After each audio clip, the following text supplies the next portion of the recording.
Alhamdulillah wassalatu wassalamu ala Rasulillah wa ala alihi wa ashabihi wa mawalah ma ba'd.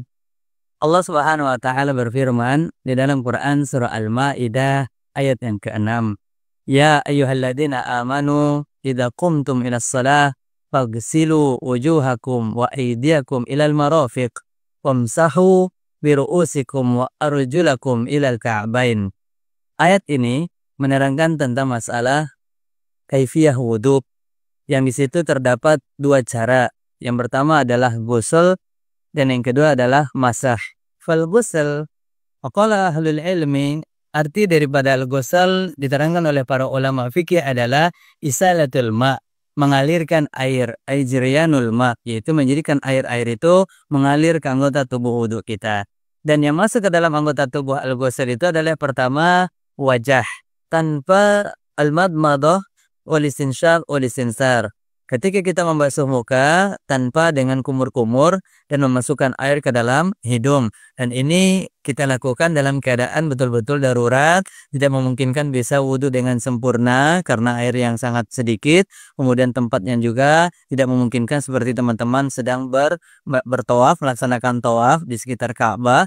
Maka ketika kita tidak memungkinkan wudhu dalam keadaan sempurna, maka cukup membasuh muka tanpa kumur-kumur dan memasukkan air ke dalam hidung. Nah, ini sebagian pendapat yang disampaikan oleh Syekh Utsman Al-Khamis hafizahullah ta'ala, dan beliau menyatakan ini adalah merupakan pernyataan jumhur ulama.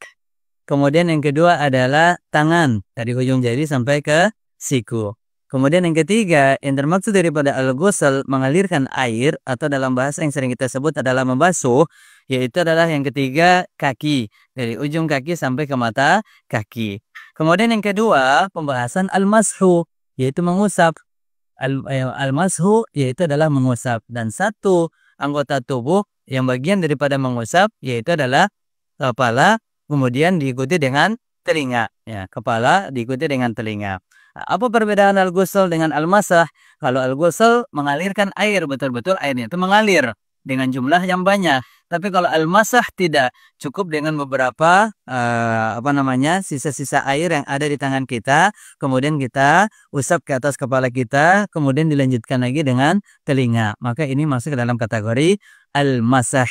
Nah, ini teman-teman sekalian, kita masuk ke dalam praktek, dan sekarang ini kami praktek menggunakan semprotan, baik itu dengan semprotan teman-teman atau menggunakan air mineral, menggunakan botol dan seterusnya. Apapun alat yang kita gunakan, maka tentu ini hanya sebagai alat bantu, tapi yang intinya adalah kita perhatikan mana anggota tubuh yang masuk ke dalam al-ghusl, yang itu harus menggunakan air yang banyak sampai harus betul-betul terlihat air itu mengalir. Kemudian yang kedua, mana yang cukup kita usap, yaitu al-masah. Di antaranya adalah kepala dengan telinga. Kita masuk kepada praktek. Barakallahu fikum. Nah, teman-teman sekarang kita praktek langsung ke muka, ya. Langsung ke muka, karena penjelasan kita sekarang ini ingin menerangkan tentang keadaan ketika sedang safar, yang mungkin teman-teman sulit mendapatkan air di atas kendaraannya, atau ketika sedang tawaf yang dalam keadaan kredit, susah untuk kembali ke tempat berwudu. Ketika sedang tawaf ternyata batal, susah untuk bisa berwudu kembali di tempat wudu, maka teman-teman bisa membawa alat bantunya. Di antaranya adalah semprotan seperti ini. Nah, kalau teman-teman kesulitan untuk bisa mengumpulkan air yang banyak, maka dibuka penutup botolnya. Afwan, jazakallahu khairan, tolong dibantu. Jadi teman-teman, yang pertama itu adalah muka seperti ini. Kita lihat airnya cukup.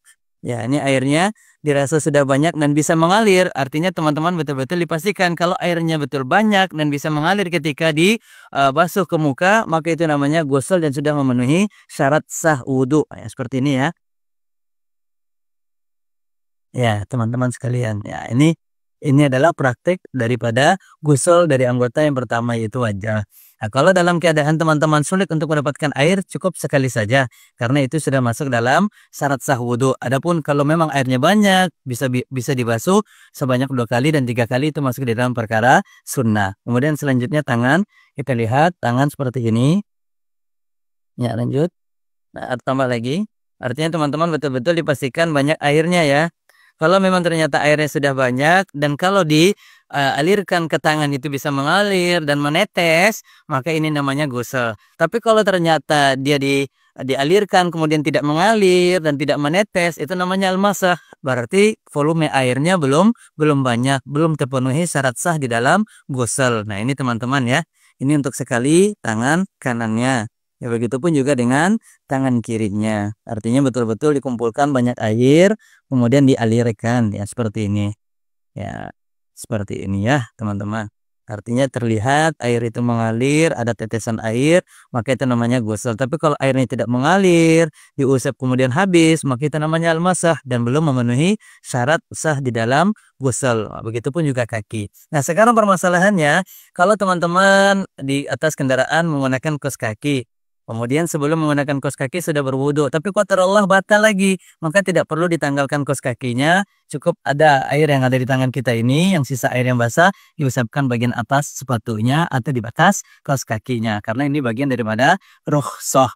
Tapi kalau teman-teman tidak menggunakan kaos kaki, maka wajib kaki itu masuk ke dalam kategori ghusl, betul-betul dialirkan, dibasuh kaki itu dari ujung jarinya sampai ke mata kaki, dialirkan airnya. Itu namanya ghusl. Tapi kalau tidak mengalir airnya, namanya al-masah. Dan sekali lagi, anggota tubuh yang masuk ke dalam kategori al-ghusl itu 3. Yang pertama adalah wajah, kemudian yang kedua adalah tangan sampai ke siku, kemudian yang ketiga adalah kaki sampai kepada mata kakinya. Adapun yang selanjutnya itu al-masah, hanya kepala dengan telinga. Demikian, semoga video ini bermanfaat untuk teman-teman sekalian. Jazakumullah khairan, barakallahu fikum.